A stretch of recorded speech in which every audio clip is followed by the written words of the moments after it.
আসসালামু আলাইকুম এভরিওয়ান। কি অবস্থা সকলের পড়াশোনার? আশা করি ভালো।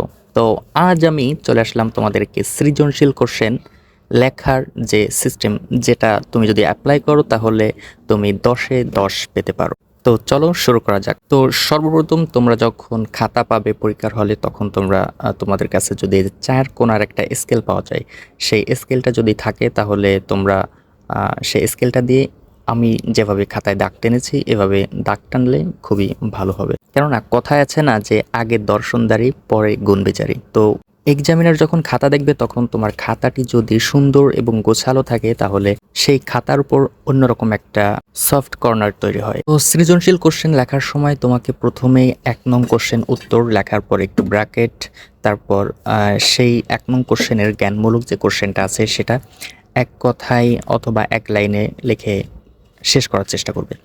এবং সেকেন্ড যে কোশ্চেন অনুধাবনমূলক, সেটা তোমরা 2 প্যারা করে লিখবে, কারণ প্রথম প্যারায় সেটা অনুধাবনমূলক যে কোশ্চেনটার অ্যান্সার চেয়েছে সেই অ্যান্সারটা একদম স্ট্রেট ফরওয়ার্ড দিবে, এবং সেকেন্ড সেই অ্যান্সারটা একটু বইয়ের আঙ্গিকে, যে গল্পটা বা যে থিওরিটা দিয়েছে সেই আঙ্গিকে একটু গুছিয়ে সেই সেকেন্ড প্যারায় লেখার চেষ্টা করবে।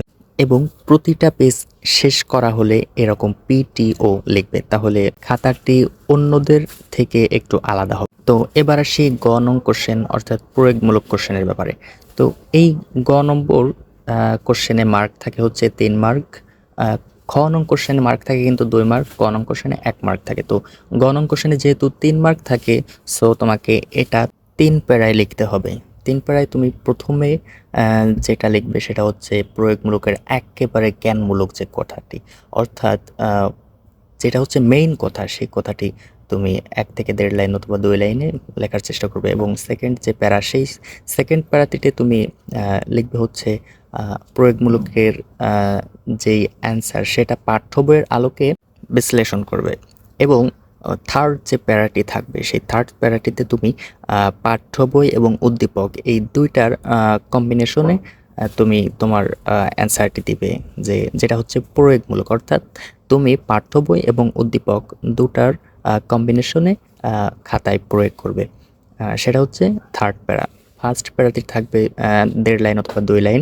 সেকেন্ড প্যারাটি তুমি 4 লাইন 5 লাইন অথবা 6 লাইন দিতে পারো। এবং থার্ড যে প্যারাটি থাকবে সেই থার্ড প্যারাটি 7 থেকে 8 লাইন অথবা 9 লাইন, তোমার ইচ্ছা 1 পেজ অথবা 1 পেজে লিখলেই সব থেকে ভালো হয়। কারো হ্যান্ড রাইটিং স্পিড যদি বেশি থাকে তাহলে বেশিও লিখতে পারে, তবে গ নম্বর কোশ্চেন 1 পেজের ভিতর লিখলে ভালো হয়। আর হ্যাঁ, লেখাগুলো অবশ্যই তোমার হাতে লেখা যদি খারাপ হয় তাহলে কোনো সমস্যা না, কিন্তু তুমি সেটা স্পষ্ট আকারে লিখবে, অর্থাৎ হাতের লেখাগুলো ঝরঝরে থাকবে এবং প্রতিটা শব্দ থেকে প্রতিটা শব্দ সেম দূরত্ব ফাঁকা রেখে লেখাগুলো লিখবে, তাহলে এবং লাইনটা সোজা রাখবে, তাহলে হাতের লেখা অবশ্যই সুন্দর হবে। হাতের লেখা সুন্দর না হলেও সমস্যা নাই, লেখাটি স্পষ্ট হলে এক্সামিনার খুশি হবেন। তোমাকে যে বিষয়টি খেয়াল রাখতে হবে সেটা হচ্ছে প্রতিটা কোশ্চেনের অ্যান্সার 20 থেকে 22 মিনিটের ভিতর তুমি শেষ করার চেষ্টা করবা। কেননা একটা কোশ্চেনে একটা সৃজনশীলে 10 মার্ক থাকে, 10 মার্কে তুমি 20 মিনিট টাইম নেবা, তাহলে সমস্ত সৃজনশীল অর্থাৎ 7টি সৃজনশীল কোশ্চেনের অ্যান্সার তুমি দিতে পারবে। অনেকে এমন করে যে প্রথমে অনেক সময় নেয়, একটা কোশ্চেন 45 মিনিট প্লাস 50 মিনিট এরকম সময় নেয়, পরে যায় দেখে যে না, আর 2টি কোশ্চেন থেকে গেছে, পরে আর সেগুলোর অ্যান্সার করা হয় না, বা কোনো রকম 2-1 লাইন বা 4-5 লাইন 6 লাইন এরকম লেখে রেখে আসে।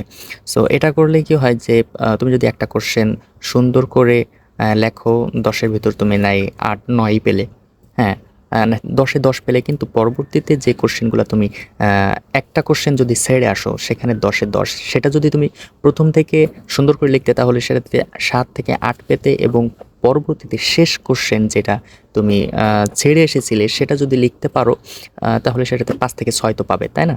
তো একদম ছেড়ে আসার থেকে সেগুলো প্রথম থেকেই তুমি ব্যালেন্স করার চেষ্টা করবে, তাহলে সবগুলো কোশ্চেনের অ্যান্সার তুমি করতে পারবে।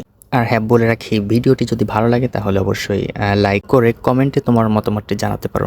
আর হ্যাঁ, পরবর্তীতে কোন ধরনের ভিডিও চাও তাও জানিও। আমি খুবই দুঃখিত যে ভিডিওটি বড় হয়ে যাওয়ার কারণে ঘ নং কোশ্চেনটি পুরো লিখে দেখাতে পারলাম না। তো তোমরা ঘ নং কোশ্চেনে ঠিক গ নং কোশ্চেনের মতো 3 প্যারা লেখার পর চতুর্থ প্যারাতে 3 থেকে 4 লাইনে কোশ্চেনের আলোকে তুমি তোমার মতামত জানাবে। তো এই হলো টোটাল সৃজনশীল লেখার পদ্ধতি।